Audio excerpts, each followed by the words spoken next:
Have you noticed this? At night, you suddenly feel motivated. You plan your life. You promise yourself, tomorrow will be different. Tomorrow, you'll wake up early. You'll focus. You'll finally start. But when morning comes, that motivation is gone. And you're left wondering, what's wrong with me? Here's the truth. Nothing is wrong with you. And by the end of this video, you'll understand exactly why motivation appears at night and disappears during the day, and what actually works. Instead, the night motivation illusion. Night motivation feels powerful because it's safe. At night, no one expects action from you. There are no decisions to make, no consequences yet. Your brain is free to imagine success without effort. This is important because motivation is not about energy. It's about distance from action. At night, action is far away, so your brain allows optimism. You feel productive without being productive. This is why you make plans at night, write goals, watch motivational videos, promise yourself change. But none of that requires execution. Your brain loves that. Why morning kills motivation? Morning introduces cost. Suddenly, you must choose, you must act, you must risk discomfort. And the brain hates uncertainty. Motivation collapses, not because you're lazy, but because action has consequences. Consequences like failing, feeling overwhelmed, feeling incapable, realizing it's harder than imagined. At night, the brain imagines success. In the morning, it calculates risk. And when risk feels high, the brain switches strategies. It chooses avoidance. Motivation is not a resource. Here's a mistake most people make. They treat motivation like fuel, as if I just had more motivation, I'd act. But motivation is not fuel. It's a byproduct. Specifically, it's a byproduct of 1. Clarity, 2. Safety, 3.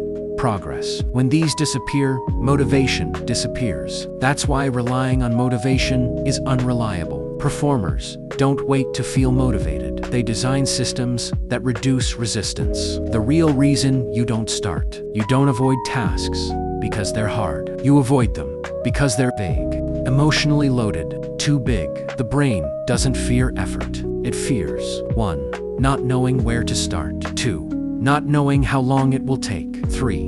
Not knowing if it will succeed. This uncertainty creates tension, and the fastest way to remove tension, distraction. That's why scrolling feels irresistible. It's not pleasure, it's relief. WHY just start doesn't work. People say, just start, but that advice fails for a reason. Starting isn't one action, it's multiple decisions. Decision fatigue hits before action even begins. Instead of start the task, your brain asks, how much time? What if I get stuck? What if I don't finish? What if I fail? Each question adds weight, so the brain shuts down the entire action. What actually works? The solution is not motivation. It's lowering the entry cost. Here's how. Instead of asking, can I do this? Ask, what is the smallest version of this? Not write the report, but open the document. Not study for 2 hours, but read 1 paragraph. Not build the business, but write 1 sentence. This works because the brain accepts small commitments. Progress creates momentum. Momentum creates motivation. Motivation follows action, not the other way around. Section 7. The permission to stop rule. Here's a powerful mental shift. Give yourself permission to stop. Tell yourself, I only need to do this for 5 minutes. Not to trick yourself, but to remove pressure. When finishing is optional, starting becomes safe. And most of the time, once you start, you continue. Not because of discipline, but because resistance fades after entry. Why night motivation can still help. Night motivation isn't useless. It just has the wrong job. Don't use night motivation to plan big goals. Use it to break tasks into small actions. Decide tomorrow's first step. Remove uncertainty in advance. So when morning comes, there's no thinking required, just execution. If you feel motivated at night, but stuck in the morning, you're not broken. You're human. Motivation isn't something you wait for. It's something you build by reducing friction. Start smaller than you think. Remove uncertainty. Give yourself permission to stop, and action will follow.